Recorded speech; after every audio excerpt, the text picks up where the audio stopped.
আমাদের এমন রাজনীতি করতে হবে যাতে নারীরা সক্রিয় অংশগ্রহণ করতে পারে। আমাদের অভ্যুত্থানের একদম সামনে থেকে নারীরা নেতৃত্ব দিয়েছেন, কিন্তু গত এক বছরে আমরা এটাও দেখেছি এমন কোনো নারী রাজনীতিবিদ নাই যাদেরকে সাইবার বুলিং করা হয় নাই। আমরা এমন রাজনীতি করব যাতে জনগণ জানে রাজনীতিবিদরা জনগণের স্বার্থের জন্য রাজনীতি করে। মানুষ যখন জাগে তখন ইতিহাস বদলায়। এবার আমরা ইতিহাস বদলে ছাড়ব। আমরা আর পূর্বের সহিংসতার রাজনৈতিক সংস্কৃতিতে ফেরত যাব না। আগের যেমন প্রতিহিংসা সহিংসতার রাজনীতি সংস্কৃতি ছিল, সেখানে আমরা আর ফেরত যাব না। মত পার্থক্য থাকবে, মত বিভেদ থাকবে, মত বিরোধ থাকবে, কিন্তু সেটা নিয়ে আলোচনা হবে। সেটা নিয়ে আর আগের মতো আমরা প্রতিহিংসার রাজনীতিতে ফেরত যাব না। আজকে অনেকেই বলেছেন যুবকদের স্বপ্নের কথা, সম্ভাবনার কথা, কিভাবে বাংলাদেশকে যুবকরাই পরিবর্তন করতে পারবে, তরুণরা পরিবর্তন করতে পারবে। আমরা এমন রাজনীতি করব যাতে তরুণরা সক্রিয়ভাবে রাজনীতিতে অংশগ্রহণ করতে পারে, তরুণরা যাতে রাজনীতি বিমুখ না হয়ে যায়।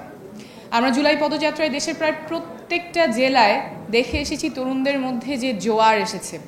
প্রত্যেকটা জায়গায় তারা আমাদের কাছে এসেছেন, স্বপ্নের কথা বলেছেন, সম্ভাবনার কথা বলেছেন, রাজনীতি নিয়ে সম্ভাবনার কথা বলেছেন, দেশ নিয়ে স্বপ্নের কথা বলেছেন। একটা প্রজন্মগত রূপান্তর কিন্তু ঘটে গেছে। এই যে রাজনৈতিক সচেতনতা তৈরি হয়েছে, এটা আমাদের লালন করতে হবে, সাস্টেইন করতে হবে, আরও এনহ্যান্স করতে হবে। এবং এখানে আমি আশা করব আজকে যারা যুব সংগঠন আছেন, যুবশক্তি আছেন এবং রাজনৈতিক দল আছেন, তারা এই স্বপ্নটাকে লালন করতে সাহায্য করবেন, সহযোগিতা করবেন। আমাদের তরুণরা যদি আশাহত হয়ে পড়ে, তাদের যদি স্বপ্ন ভঙ্গ হয়, তাহলে দেশ তীব্র একটা সংকটের মুখে পড়বে। আমরা সেই জায়গায় ফেরত যেতে চাই না। কিন্তু দুঃখের বিষয় হলো গত এক বছর ধরে তরুণদেরকে বিভিন্নভাবে হেয় প্রতিপন্ন করা হয়েছে, ছোট করা হয়েছে। অনেক ধরনের মানহানিকর কথা হয়তো খুব ভাবনা চিন্তা ছাড়াই বলা হয়েছে, যে ছোটরা কি বোঝে, তরুণরা অত কি বোঝে, দেশের জন্য ওরা কি জানে। কিন্তু আন্দোলনের নেতৃত্ব তরুণরাই সামনে থেকে দিয়েছে। তাই এরকম কথা যেগুলো হয়তো আমরা অনেক চিন্তা করে না বলা হয় না, কিন্তু এটার একটা ইম্প্যাক্ট আছে। তরুণদেরকে ছোট করে দেখা, হেয় করে দেখা, এই সংস্কৃতি থেকে আমাদের বের হয়ে আসতে হবে। কারণ তরুণরা আমাদের শক্তি, আমাদের স্বপ্ন তরুণরাই সামনে নিয়ে যাবে। মাত্র 30% টাকায় জমির মালিক হয়ে নতুন বাংলাদেশের গড়ে তোলার স্বপ্ন দেখা বাংলা বসতি। আমি সবার প্রতি আহ্বান করব যাতে এই ভাষাগুলো, এই অ্যাটিটিউডগুলো যাতে না থাকে। তরুণরা যেমন রক্ত দিয়েছে, তরুণরা দেশকে সামনে নিয়ে যাবে, নীতি নির্ধারণীতে তাদের ভূমিকা থাকবে, দেশকে সামনে নিয়ে যাওয়ার ক্ষেত্রে তাদের ভূমিকা থাকবে। আমাদের এমন রাজনীতি করতে হবে যাতে নারীরা সক্রিয় অংশগ্রহণ করতে পারে।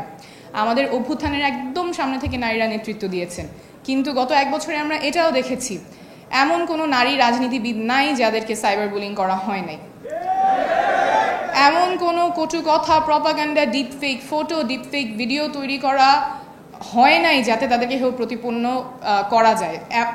এটার মানে কোনো ইয়ত্তা নাই যেভাবে নারী রাজনীতিবিদদেরকে হেয় প্রতিপন্ন করা হয়েছে। এই সংস্কৃতি আমাদের ঠেকাতে হবে এবং এখানেও তরুণরা সম্মুখ সারিতে ভূমিকা রাখবেন বলে আমি আশা করি। আমরা পিছু হটব না। যেই রাজনীতিবিদদেরকে কটূক্তি করা হয়েছে, সমালোচনা করা হয়েছে এবং সাইবার বুলি করা হয়েছে, ওনারা কিন্তু মাঠ ছাড়েননি, ওনারা আছেন এবং আমরা থাকব। আমাদের সাথে আরও অনেকে যুক্ত হবেন।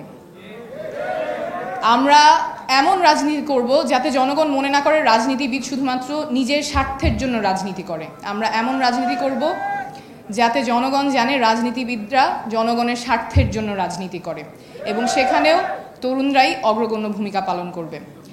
এই কথাগুলো যখন আমি বলি তখন অনেকেই বলে এগুলোর কিছু সম্ভব না, বাংলাদেশে এসব পরিবর্তন আসবে না, এগুলো হয়তো অলীক স্বপ্ন, বাস্তবে এরকম কখনো হবে না। কিন্তু আমরা পথে প্রান্তরে, বাংলাদেশের পথে প্রান্তরে তরুণ এবং সর্বস্তরের জনসাধারণের মধ্যে দেখে এসেছি যে রাজনৈতিক সচেতনতা তৈরি হয়েছে। এখনই সময়। আমরা জানি পথ অনেক লম্বা, চ্যালেঞ্জ অনেক, কিন্তু মানুষ যখন জাগে তখন ইতিহাস বদলায়। এবার আমরা ইতিহাস বদলে ছাড়ব।